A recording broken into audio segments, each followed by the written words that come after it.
بسم اللہ الرحمن الرحیم۔ السلام علیکم۔ اس ویڈیو میں ہم کتاب احیاء العلوم جلد نمبر 2 یعنی بک نمبر 2 کو آگے کنٹینیو کریں گے۔ اس سے پہلے اگر آپ نے سبسکرائب نہیں کیا تو سبسکرائب کر لیں اور بیل آئیکن پریس کر دیں۔ تو شروع کرتے ہیں۔ طلاق میں پیش نظر رکھے جانے والے امور۔ شوہر کو چاہیے کہ طلاق دینے میں 4 امور کو ملحوظ خاطر رکھے۔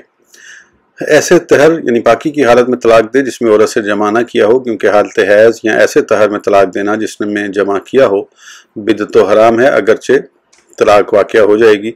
اس کی وجہ یہ ہے کہ ایسی صورت میں عورت کی عدت لمبی ہو جاتی ہے، لہذا اگر کسی نے ایسا کیا ہو یعنی اس حالت میں 1 یا 2 طلاق رجعی دی ہوں تو اسے چاہیے کہ رجعت کر لے۔ چنانچہ حضرت سیدنا عبداللہ بن عمر رضی اللہ تعالیٰ عنہ نے اپنی زوجہ کو حالت حیض میں طلاق دی تو حضور صلی اللہ تعالیٰ علیہ وآلہ وسلم نے حضرت سیدنا عمر فاروق اعظم رضی اللہ تعالیٰ عنہ سے ارشاد فرمایا، اپنے بیٹے کو رجوع کا حکم دو حتیٰ کہ عورت پاک ہو جائے، پھر حیض آئے، پھر پاک ہو جائے، پھر اگر چاہے تو طلاق دے اور چاہے تو روکے رکھے یعنی طلاق نہ دے۔ یہ وہ عدت ہے جس کے بارے میں اللہ عز و جل نے حکم دیا کہ عورتوں کو اس لحاظ سے طلاق دی جائے۔ آپ صلی اللہ تعالیٰ علیہ وآلہ وسلم نے رجوع کرنے کے بعد 2 طہروں تک صبر کرنے کا حکم اس لیے ارشاد فرمایا تاکہ رجوع کرنے کا مقصد صرف طلاق دینا ہی نہ ہو، 1 طلاق پر ہی اکتفا کیا جائے، 3 طلاقیں اکٹھی نہ دی جائیں، کیونکہ 1 طلاق عدت گزرنے کے بعد مقصود کا فائدہ دیتی ہے، اور اگر وہ شخص پشیمان ہو تو عدت گزرنے سے پہلے رجوع بھی کر سکتا ہے، اور اگر عدت گزر جانے کے بعد ندامت و پشیمانی ہو تو نئے سرے سے نکاح بھی کر سکتا ہے۔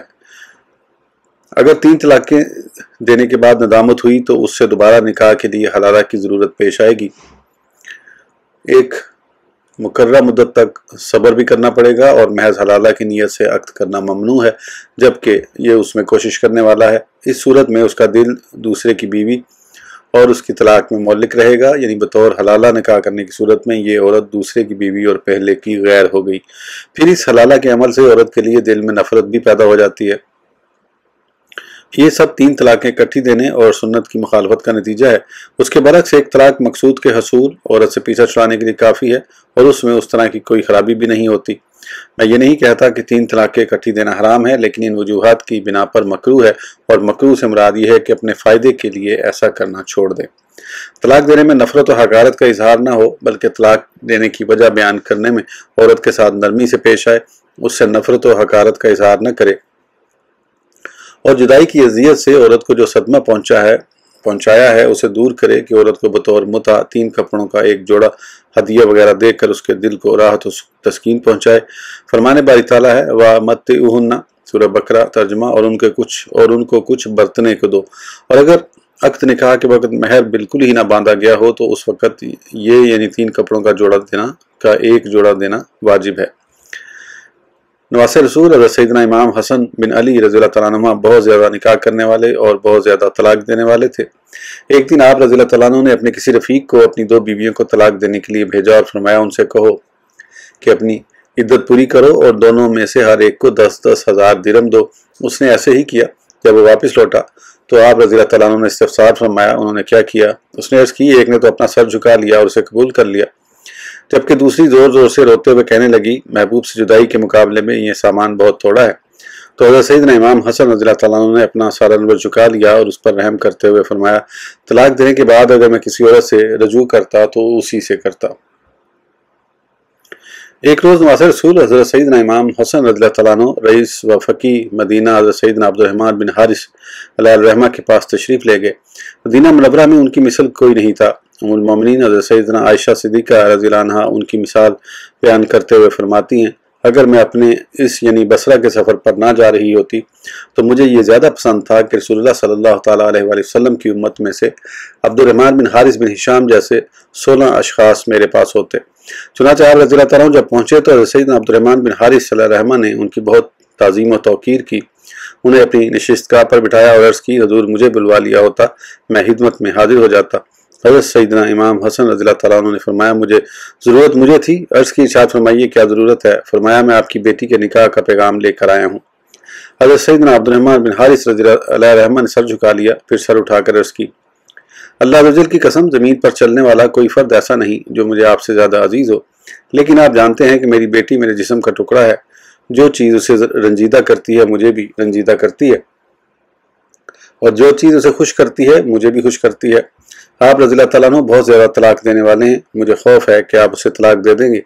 آپ نے ایسا کیا تو اندیشہ ہے کہ میرے دل میں آپ رضی اللہ تعالیٰ عنہ کی جو محبت اور مقام و مرتبہ ہے اس میں تغیر آ جائے گا اور آپ سے محبت میں کمی آئے، یہ مجھے گوارا نہیں، کیونکہ آپ رضی اللہ تعالیٰ عنہ پیارے مصطفیٰ صلی اللہ تعالیٰ علیہ وآلہ وسلم کے جسم کے ٹکڑے ہیں، لہذا اگر آپ طلاق نہ دینے کی شرط منظور کر لیں تو اپنی بیٹی کا نکاح میں آپ سے کر دیتا ہوں۔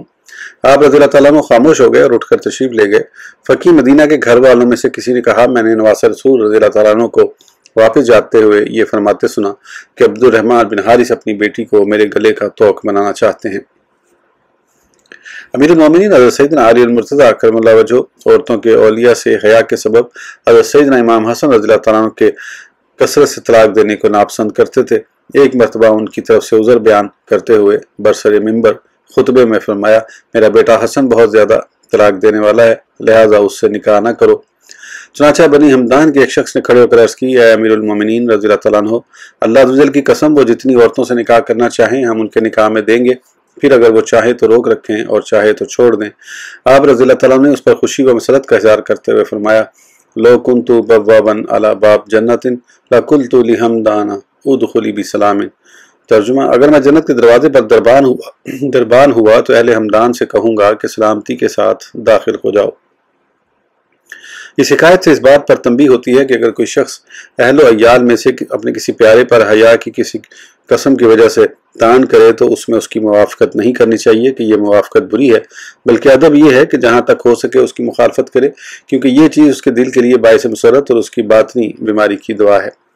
اس بیان سے ہمارا مقصد یہ ہے کہ طلاق دینا جائز ہے، اور اللہ عز و جل نے نکاح و جدائی یعنی طلاق دونوں صورتوں میں غنی کرنے کا وعدہ فرمایا ہے۔ چنانچہ ارشاد ہوتا ہے، وَأَنكِحُوا الْأَيَامَ مِنكُمْ وَالصَّالِحِينَ مِنْ عِبَادِكُمْ وَإِمَائِكُمْ إِنْ يَكُونُوا فُقَرَاءَ يُغْنِهِمُ اللَّهُ مِنْ فَضْلِهِ۔ سورہ نور۔ ترجمہ، اور نکاح کر دو اپنوں میں ان کا جو بے نکاح ہوں اور اپنے لائق بندوں اور کنیزوں کا، اگر وہ فقیر ہوں تو اللہ انہیں غنی کر دے گا اپنے فضل کے سبب۔ دوسرے مقام پر ارشاد ہوتا ہے، وَإِنْ يَتَفَرَّقَا يُغْنِ اللَّهُ كُلًّا مِنْ سَعَتِهِ۔ سورہ نساء۔ ترجمہ، اور اگر وہ دونوں جدا ہو جائیں تو اللہ اپنی کشائش سے تم میں ہر ایک کو دوسرے سے بے نیاز کر دے گا۔ مرد عورت کے راز فاش نہ کرے، نہ نکاح میں ہوتے ہوئے اور نہ ہی طلاق دینے کے بعد، کہ صحیح حدیث میں عورتوں کے راز فاش کرنے کے بارے میں بڑی سخت وعید آئی ہے۔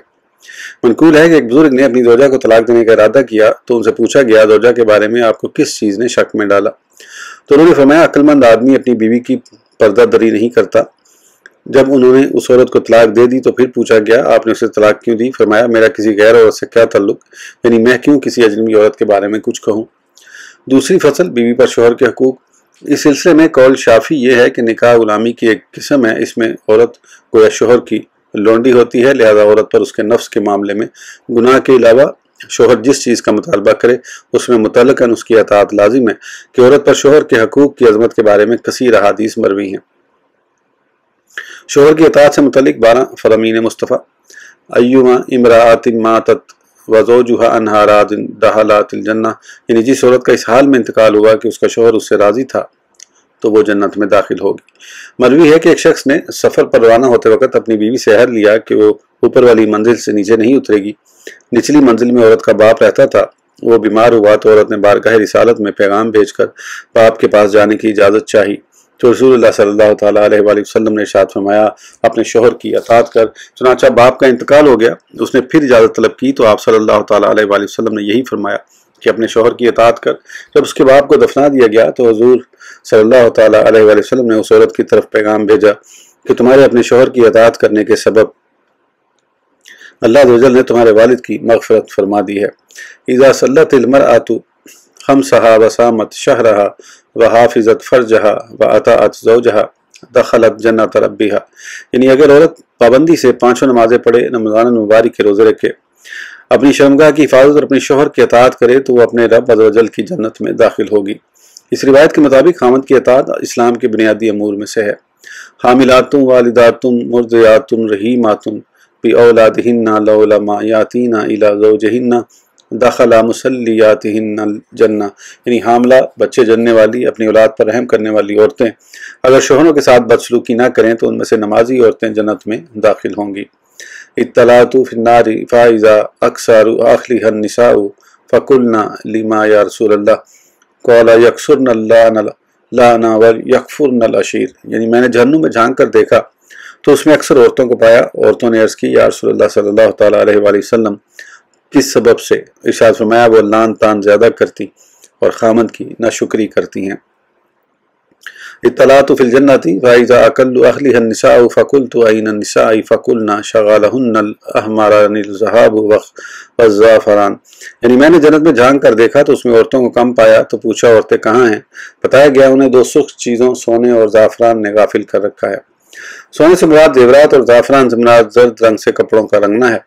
ام المومنین حضرت سیدنا عائشہ صدیقہ رضی اللہ عنہ فرماتی ہیں ایک عورت نے بارگاہ رسالت میں حاضر ہو کر عرض کی یا رسول اللہ صلی اللہ تعالیٰ علیہ وآلہ وسلم میں جوان ہوں، مجھے نکاح کا پیغام دیا جاتا ہے لیکن میں نکاح کو ناپسند کرتی ہوں، ارشاد فرمائیے کہ عورت پر شوہر کا کیا حق ہے؟ حضور صلی اللہ تعالیٰ علیہ وآلہ وسلم نے ارشاد فرمایا اگر شوہر کی سر کی چوٹی سے لے کر پاؤں تک پیپ ہو اور عورت اسے چاٹ لے تب بھی شوہر کا شکر ادا نہیں کر سکتی۔ اس نے عرض کی تو کیا میں شادی نہ کروں؟ ارشاد فرمایا کیوں نہیں، تم شادی کرو کہ یہ بہتر ہے۔ حضرت سیدنا عبداللہ بن عباس رضی اللہ عنہما فرماتے ہیں قبیلہ حسان کی ایک عورت نے بارگاہ رسالت میں حاضر ہو کر عرض کی یا رسول اللہ صلی اللہ تعالیٰ علیہ وآلہ وسلم میں غیر شادی شدہ ہوں، میرا شادی کرنے کا ارادہ ہے، لہذا ارشاد فرمائیے کہ عورت پر شوہر کا کیا حق ہے؟ حضور صلی اللہ تعالیٰ علیہ وآلہ وسلم نے ارشاد فرمایا شوہر کا عورت پر ایک حق یہ ہے کہ شوہر عورت کا ارادہ کرے اور اس سے جمع کا طلبگار ہو، وہ اسے منع نہ کرے اگرچہ اونٹ کی پیٹھ پر سوار ہو۔ ایک حق یہ ہے کہ شوہر کی اجازت کے بغیر اس کے گھر سے کسی کو کوئی چیز نہ دے، اگر اس نے ایسا کیا تو گناہگار ہوگی جبکہ شوہر کو ثواب ملے گا۔ ایک حق یہ ہے کہ عورت شوہر کی اجازت کے بغیر نفلی روزہ نہ رکھے، اگر اس نے ایسا کیا تو بھوکی پیاسی رہی لیکن اس کا روزہ قبول نہ ہوا۔ اور ایک حق یہ ہے کہ شوہر کی اجازت کے بغیر گھر سے نہ نکلے، اگر اس نے ایسا کیا تو واپس لوٹنے یا توبہ کرنے تک فرشتے اس پر لعنت بھیجتے رہیں گے۔ لو امرت احدا ان یسجد لاحد لامرت المرأة ان تسجد لزوجها من عظام حقه علیہا، یعنی اگر میں کسی کو حکم دیتا کہ وہ اللہ عز و جل کے سوا کسی کو سجدہ کرے تو عورت پر شوہر کا جو حق ہے اس کی عظمت کی وجہ سے عورت کو حکم دیتا کہ شوہر کو سجدہ کرے۔ عورت اپنے رب عز و جل سے سب سے زیادہ قریب اس وقت ہوتی ہے جب وہ اپنے گھر کے اندرونی حصے میں ہو، اور عورت کا اپنے گھر کے صحن میں نماز پڑھنا مسجد میں نماز پڑھنے سے افضل ہے، اور کمرے میں نماز پڑھنا صحن میں نماز پڑھنے سے افضل ہے، اور کوٹری میں نماز پڑھنا کمرے میں نماز پڑھنے سے افضل ہے۔ کمرے کے اندر سامان وغیرہ رکھنے کے لیے جو چھوٹا سا کمرہ بنایا جاتا ہے اسے مخدہ یعنی کوٹری کہتے ہیں، اور وہاں نماز پڑھنا کمرے میں نماز پڑھنے سے اس لیے افضل ہے کہ اس میں پردہ زیادہ ہے۔ المرأۃ عورۃ فاذا خرجت استشرفها الشیطان، یعنی عورت چھپانے کی چیز ہے، جب وہ گھر سے نکلتی ہے تو شیطان اسے گورتا یا لوگوں کی نگاہ میں اسے بھلی کر دیتا ہے۔ للمرأۃ اشر عورت فاذا تزوجت ستر الزوج عورۃ واحدۃ فاذا ماتت ستر القبر الاشر، یعنی عورت کے لیے 10 بے پردگیاں ہیں، جب وہ شادی کرتی ہے تو شوہر ایک بے پردگی کو ڈھانپ لیتا ہے، اور جب اس کا انتقال ہوتا ہے تو قبر 10 کی 10 بے پردگیوں کو ڈھانپ لیتی ہے۔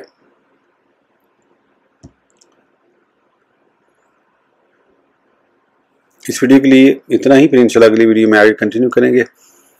اس وقت تک اجازت دیجیے، سبسکرائب کرنا نہ بھولیں۔ اللہ حافظ۔